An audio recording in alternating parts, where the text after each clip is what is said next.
Okay, as you can see here, I have my screenshot here. And for this next step, you're gonna need to have Photoshop downloaded. So if you don't have Photoshop downloaded already, I would recommend going to the Creative Cloud. If you don't have the Creative Cloud app on your computer, just go to the website and you should be able to log into our account and access it through here. But I'm gonna open the app. Okay, now that it's loaded, I'm gonna go ahead to my apps. And as you can see here, these are the ones that I have installed. If I go to all apps, okay, yeah. So if you go down here, you'll be able to see all the apps that you can download here. I've already downloaded Photoshop, so that's why I believe it's not in this area. But for you, if you don't have it, it should be here. So just go ahead and install it, and then we can move on to the next step. So once you have it installed, you should, I'm not sure if this is the same for Macs, but I'm hoping it is. So all you have to do is go to your screenshot, right click on it, open with Photoshop. So I'm hoping that's the same thing for Macs or other computers. But yeah, that's the easiest way to import a picture into Photoshop. Okay, once Photoshop opens for you, you should be able to see this this layout, and hopefully you have this bar at the top here, because this bar is super important. I'm gonna press W, and you should see this bar change.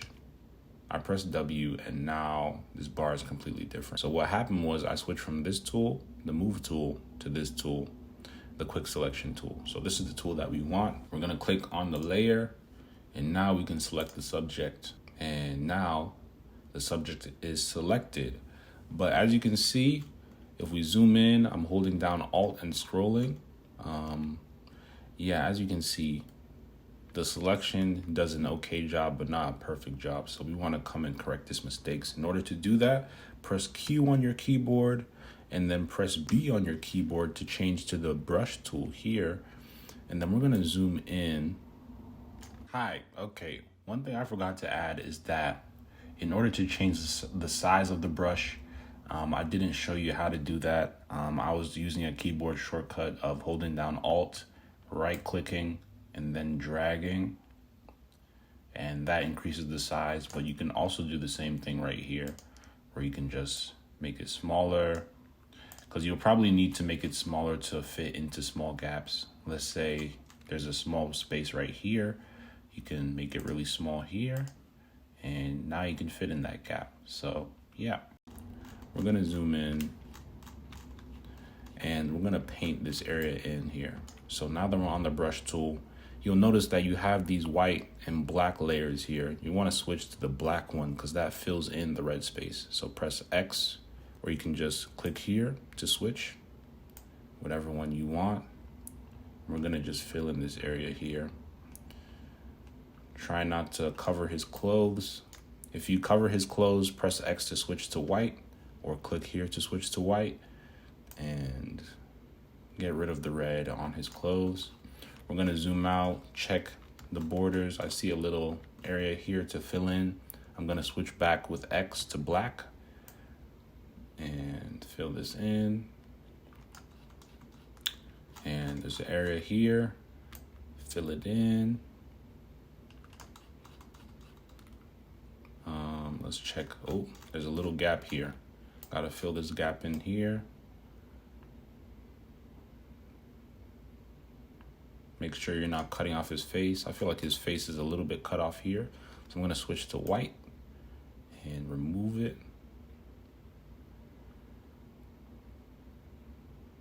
This process can be pretty satisfying. I don't know if that's weird, but as an editor, I really enjoy just filling in these areas. We're just gonna fill it in. Make sure it's all red. Check his face. I think they're cutting off a bit of his face here. So let's go back to white. Clear it off. Okay. Yeah, some of his head is being cut off, so we're gonna use the white to reveal his head.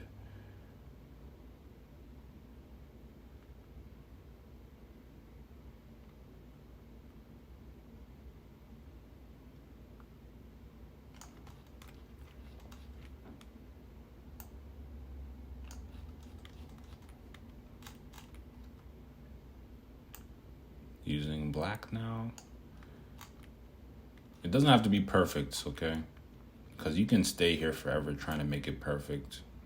Nobody's gonna really notice, but yeah. Yeah, so I think this is pretty good. Press Q to remove this layer, the red. And now you can see our selection. It's a lot cleaner. We're gonna go back to this quick selection tool here. And then we're gonna press select and mask. And it should take us here and remove the background. So now that the background is removed, I like to just press decontaminate colors. And then new layer with layer mask and press OK. And now he's completely removed from the background. The last thing we're gonna do is just add a little brightness. So maybe around, let's say 6, maybe even higher, 8. Add some contrast. And then I like to add some saturation, a little color to his skin. Let's say about 5. Let's go higher, 8. I think that looks pretty good. I press Control S to save.